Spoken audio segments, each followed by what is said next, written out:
It's time to finally talk about the Resident Evil 4 remake, because I have been playing the heck out of it, trying to do the side quests, upgrading my weapons, and quite frankly, loving every single second of it. But let's talk about this game, the goods and the bads. What's up gamers, DreamcastGuy here. Hi, hope you're having a great day. If you could like this video and subscribe if you haven't already. Now first and foremost, I am a Resident Evil superfan. I've beaten the games, I've conquered the spin-offs, I've read the books, I've even played the Resident Evil board game. So going into this, I had incredibly high expectations.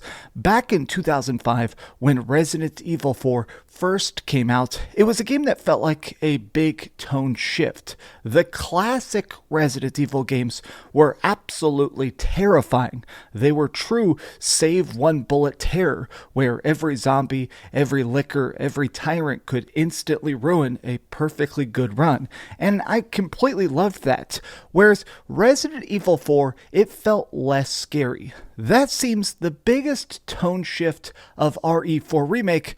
This game is downright terrifying. We're talking actual tremble with the controller in your hand scary, and that is completely glorious. Now I do need to quickly mention that for some reason Capcom is not allowing the reviewers to post their own gameplay, at least very tiny snippets of it. So while I played this on the Xbox Series X, a lot of this is provided footage that's recorded on a PlayStation 5.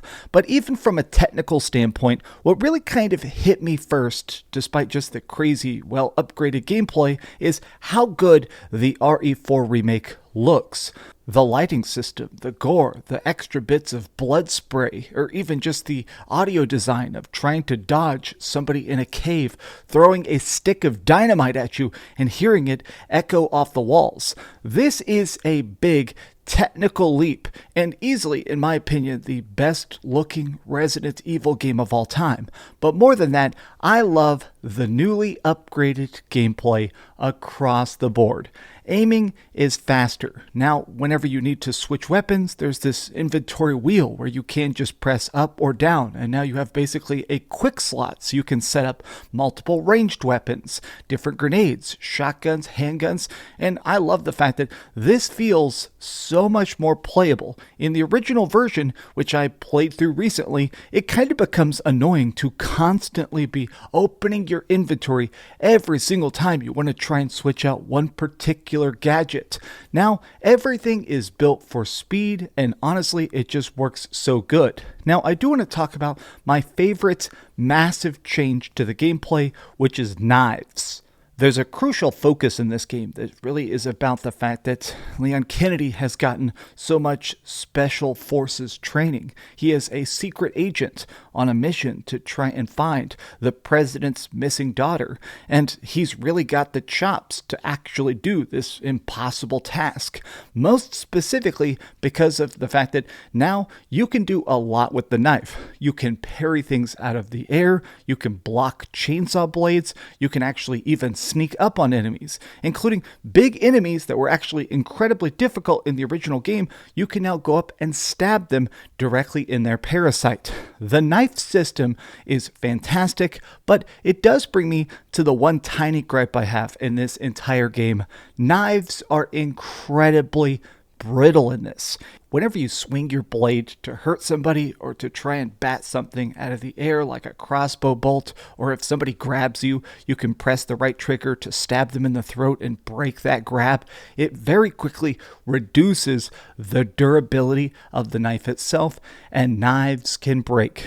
Luckily, you do get a chance to find knives very frequently. It's not like they're an incredibly rare item, but I did love the knife parry system so much that whenever I ran out of knives, it became a bit frustrating. I always wanted to have at least one eternal knife so I could do those good stealth takedowns.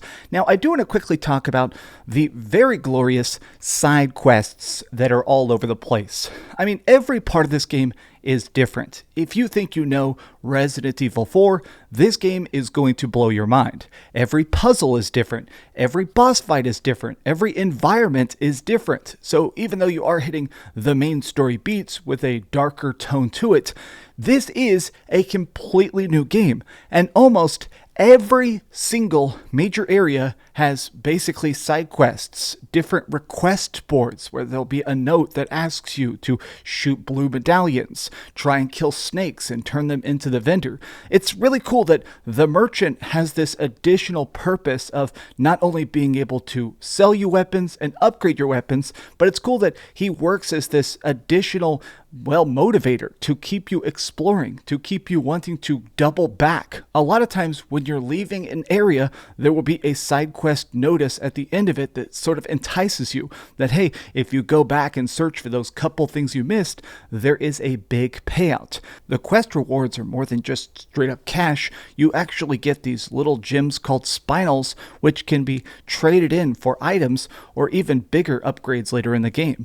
I love the fact that the Resident Evil 4 remake, again and again and again, I was just impressed at how gutsy they were to overhaul this game so much. I mean, there is huge areas that you can explore. The entirety of this took me about 17 hours to complete, and part of that was because I was trying to do side quests, and during the course of that run, I just found myself falling deeper and deeper in love with the changes they made. A darker take on Leon, Ada having a different tone to her interactions. I mean, honestly, just the way that we talk to Ashley Graham, the president's daughter, or even some major stuff. There is more talk about the Los Illuminados, the cult that's sort of captured her, and Las Plagas, the infection, the parasites that have made them into these zombies. There's like excerpts from their Bible and stuff that talk about the religion here. I mean, this game is so good from top to bottom that even now, after having played so much, I want to immediately do another playthrough. When you beat this game, you unlock a totally new difficulty. There is a new game plus.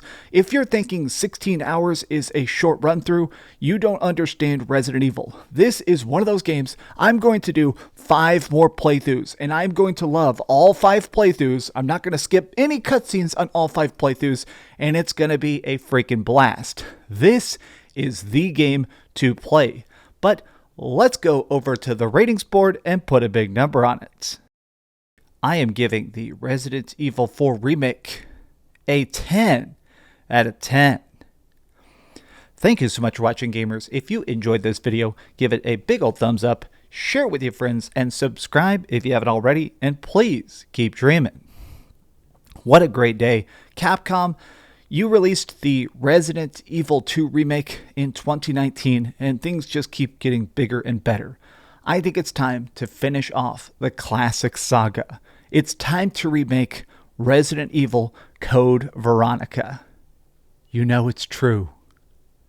Thanks so much for watching that video. If you want to see something else, you can always click this link to see what I put up last, or, subscribe and see what's coming up next. Also, I promise that whatever I do, it'll try not to suck.